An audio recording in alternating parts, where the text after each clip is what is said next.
اللہ سے باتیں کیا کرو.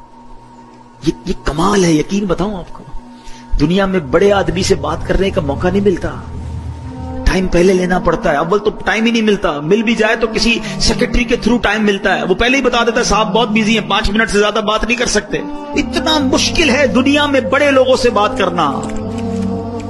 مگر میں بتاتا ہوں جس نے کائنات بنائی ہے اس سے بات کرنا کتنا آسان ہے.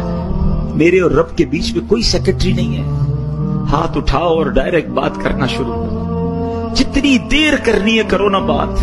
اور وہ خود فرماتا ہے ادعونی استجب لکم, مانگو میں تمہیں عطا کروں گا. وہ دینے کے لیے تیار ہے. ہم پکارتے, ہمیں جلدی اتنی ہے, ہمیں اس کے گھر میں چین ہی نہیں آ رہا. ارے 2 رکعت نفل پڑھ لی, کبھی تسبیح پڑھ لی, سب چلے گئے تو کونے میں اللہ سے باتیں شروع کر دی.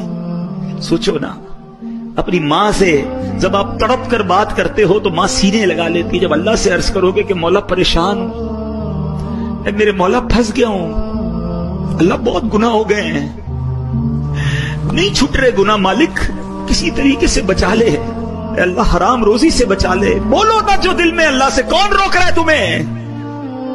اور جس زبان میں بات کرنی ہے کرو. ارے وہ تو دلوں کے حال جانتا ہے, وہ تمہاری کیفیات کو دیکھ رہا ہے. اس کے گھر میں آئے ہو تو مانگو نا اس سے. ارے تمہارا مہمان تمہارے ڈرائنگ روم میں بیٹھ جائے اور رونا شروع کر دے کہ پریشان ہوں, تو کیا دھکے دے کے نکالو گے؟ تم بولو گے گھر کے اندر آ گیا ہے, مہمان ہے, کچھ تو کرنا پڑے گا. ارے قریب کے گھر میں آ گئے جب تم اور ادھر آنسو بہانا شروع کر دیے تو کیا خالی لوٹائے گا؟ تمہیں اندازہ ہی نہیں کہ اس کے گھر میں آ کر دل سے مانگنے پر وہ کیا کیا عطا فرمائے گا. آنا جانا رکھو, تھام لو مسجد.